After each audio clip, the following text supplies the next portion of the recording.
Pemirsa masih di IDX Transaction Closing dan kami juga masih menggunakan Anda untuk bisa berpartisipasi di WhatsApp interaktif kami di 0812 di 8788 di 3723 seperti yang tertera di layar televisi Anda nantinya. Dan langsung saja pemirsa kita akan coba lihat saham-saham pilihan yang direkomendasikan dan mungkin saja bisa menjadi salah satu referensi untuk Anda. Dari infrastruktur telekomunikasi ada Telkom direkomendasikan buy dengan supportnya di 2980, resisten hingga ke 3.300 rupiah per sahamnya. Kemudian saham pilihan kedua ada MDKA juga direkomendasikan buy pemirsa dengan supportnya di 2.600, resisten hingga ke 2.850. Kemudian INKP juga direkomendasikan buy dengan supportnya di 9.000, resistennya hingga ke 9.900. Tiga saham pilihan yang direkomendasikan dan lagi-lagi keputusan investasi tetap ada di tangan pemirsa IDX Channel. Kita lanjutkan kembali perbincangan bersama dengan Ibu Ratih Mustikoningsih yang merupakan financial expert Ajaib Sekuritas. Ibu Ratih, langsung saja kita ke saham pilihan yang pertama ada Telkom. Anda lebih rekomendasikan buy, di mana Telkom di sesi kedua hari ini menguat cukup signifikan di 1,31%, di 3.090, tadi sempat ke 3.110, menguat di tengah pelemahan indeks harga saham gabungan. Analisis Anda untuk Telkom? Baik, kalau untuk Telkom sendiri kita lihat secara teknikal memang ada potensi rebound ya dalam jangka pendek.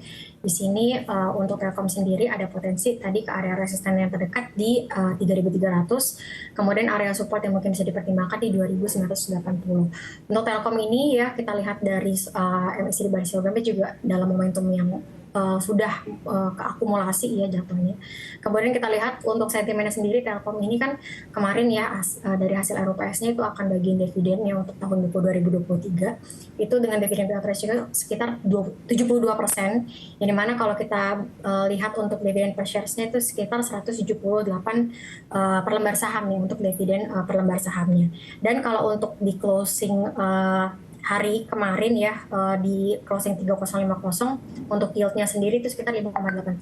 Jadi menarik, ada potensi upside tadi ya, area resistennya di 3.300. Ini buat swing menarik juga untuk Telkom.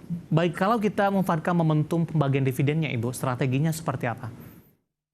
Kalau untuk momentum dividennya ya untuk saat ini mungkin kita lihat dari KUM-nya dulu nih untuk Telkom. Untuk Telkom sendiri ini jadwalnya sih harusnya belum keluar ya. Ya. Ya, jadi jadwalnya belum keluar, jadi masih menarik buat teman-teman investor perhatikan tadi dengan yield yang sebesar 5,8%-an sekitar itu.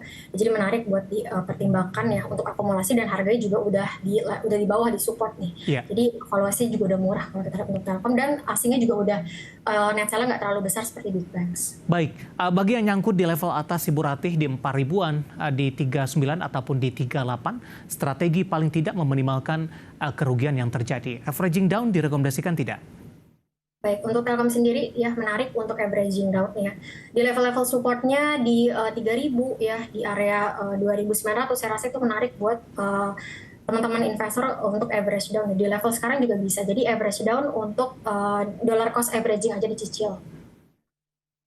Baik, untuk Telkom hari ini menguat di 1,31% di 3.090. Dari sisi fundamental tadi sampaikan akan membagikan dividen, kemudian ruang penguatan untuk Telkom tadi jangka pendek dan menengah hingga ke 3.300 rupiah per sahamnya. Support yang bisa diperhatikan di 3.000 hingga 2.900 rupiah per sahamnya. Dan lagi-lagi keputusan investasi tetap ada di tangan pemirsa IDX Channel. Kita beralih ke saham pilihan yang kedua, MDKA. Juga direkomendasikan buy. Analisisnya Ibu Ratih? Untuk MDKA sendiri, ini kita lihat secara teknikal sih sahamnya memang ada potensi membentuk rounding bottom ya secara teknikal dalam jangka pendek untuk area resistennya di 2.850. Untuk saat ini sebenarnya untuk saham MDKA ini ada di level-level supportnya di 2.650 sampai di area 2.500. Jadi mungkin bisa dipertimbangkan aja ya area-area supportnya tadi yang terdekat sih di 2.600. Kemudian area resisten untuk saat ini membentuk rounding bottom tadi untuk MDKA di level 2.850. Secara sentimen kita lihat harga nikel udah kembali naik ya ke 19 ribuan. Jadi harusnya katalisnya positif karena beberapa katalis positif dari global ya seperti China yang udah mulai ekspansif. Kemudian juga ada potensi penurunan suku bunga juga di tahun ini oleh Fed kan. Jadi kita lihat permintaan di sektor nikel pun ada potensi mengalami peningkatan, dan India juga baru merevisi, mereka punya Oke. target kenaikan GDP-nya ya di tahun depan.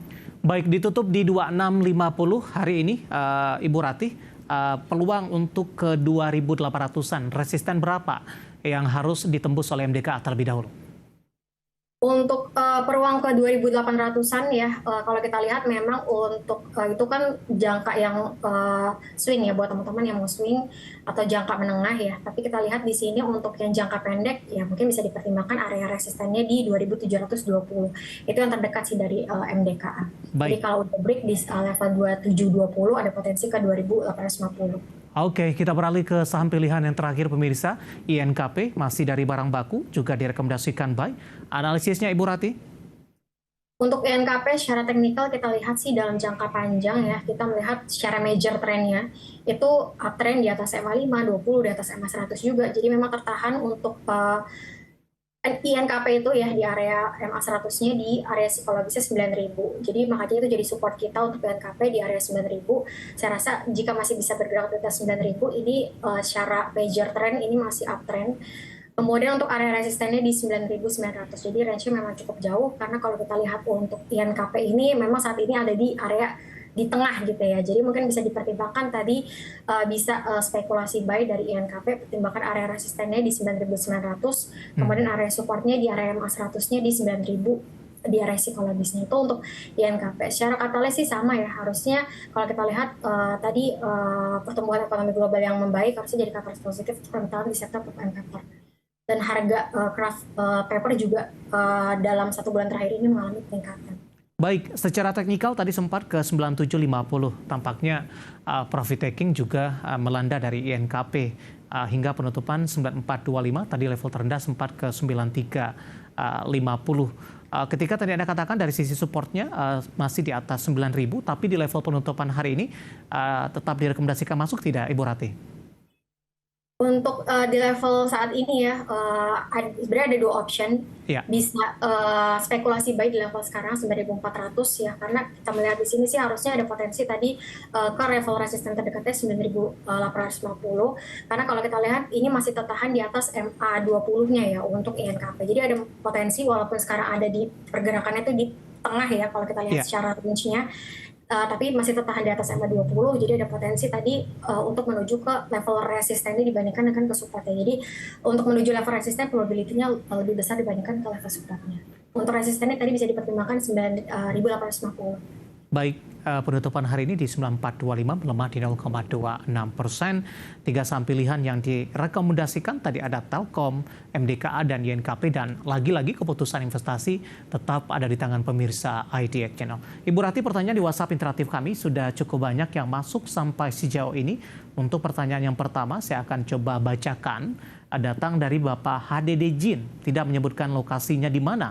BRPT sebaiknya entry di level berapa? Singkat saja Ibu Ratih, mau ingin masuk untuk BRPT direkomendasikan tidak Ibu? Kalau untuk BRPT saat ini secara teknikal sih harga saham cenderung sideways dalam middle term. Jadi secara teknikal ini masih belum menarik ya. Untuk BRPT karena memang udah deket-deket di area resistennya, better buy on breakout aja di area MA100-nya. Jadi kita melihat ada konfirmasi dulu nih sampai ada breakout di area resistennya di MA100-nya di 1050. Itu untuk BRPT, lebih direkomendasikan untuk buy on breakout aja. Oke. Atau ya itu untuk BRPT secara teknikal. Pertimbangkan area support dari BRPT di 940. Baik, penutupan hari ini di 980 melemah di 2,49% untuk meminimalkan risiko yang terjadi. Direkomendasikan buy on breakout untuk dari BRPT tadi di 1050. Dan lagi-lagi keputusan investasi tetap ada di tangan pemirsa IDX Channel. Ibu Ratih, kita masih punya 1 segmen lagi, masih ada beberapa pertanyaan. Kita akan jeda kembali dan pemirsa kami akan segera kembali sesaat lagi.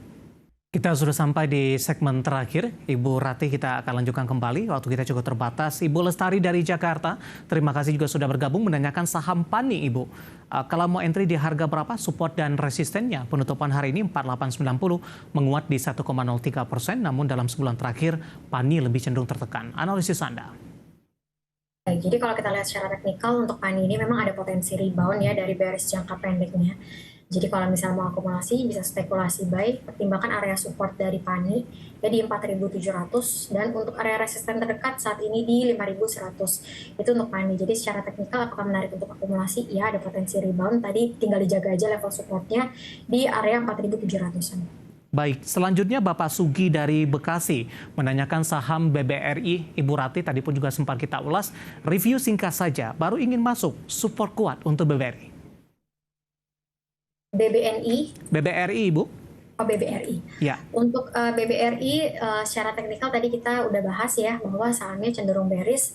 Tapi kita lihat di sini udah deket-deket di area supportnya ya di area 4.550-an sampai di area 4.600. Jadi itu untuk area support dari BBRI jika ingin buy on weakness dari saham BBRI.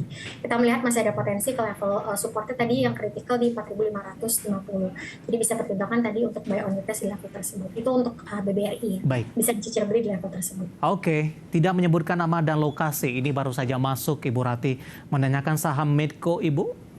Bagaimana analisisnya, support dan resistennya untuk Medco?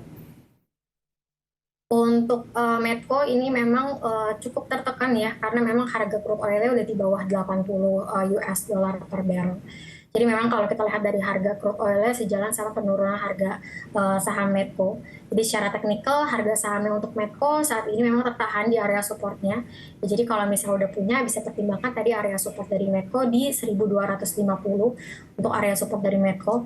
Untuk area resisten saat ini yang terdekat di level 1.350, tapi kita belum melihat ada potensi reversal dari bearishnya Medco. Baik. Jadi buat yang belum punya mungkin bisa wait and see dulu, buat yang udah punya bisa pertimbangkan tadi di 12.50. Oke, terakhir singkat saja Bapak Hendri dari Jakarta untuk LPKR, take profit di level berapa? Untuk LPKR, taking profit di area berapa? Nah ini kita lihat ada potensi aksi jual ya untuk LPKR ini ada pullback ya dari pergerakan harga sahamnya. Jadi kita lihat di sini ada potensi taking profit dari LPKR. Untuk area LPKR apakah masih ada potensi kenaikan, bisa dipertimbangkan tadi area support dari LPKR yang terdekat di 83. Jadi kalau misalnya break di situ ada potensi reversal dan nggak bisa break area resisten ya yang tadinya jadi area support yang tadinya jadi area resisten dari LPKR di 83. Untuk saat ini lebih baik taking profit atau enggak, saya rasa bisa taking profit parsial dulu aja untuk LPKR. Baik. Oke, Bapak Hendri dari Jakarta, untuk LPKR tampaknya sekaligus mengakhiri kebersamaan kita untuk kali ini. Waktu kita cukup terbatas. Terima kasih Ibu Rati sudah bergabung bersama dengan kami. Sehat selalu Ibu. Terima kasih Pak Des, sehat selalu semuanya. Ya, dan terima kasih juga untuk Anda yang sudah berpartisipasi di WhatsApp interaktif kami. Dan silakan bergabung bersama kami kembali di waktu dan di program sama di perdagangan hari selanjutnya. Akhirnya, saya David San Oval dan seluruh kerabat kerja yang bertugas mengucapkan terima kasih dan sampai berjumpa kembali.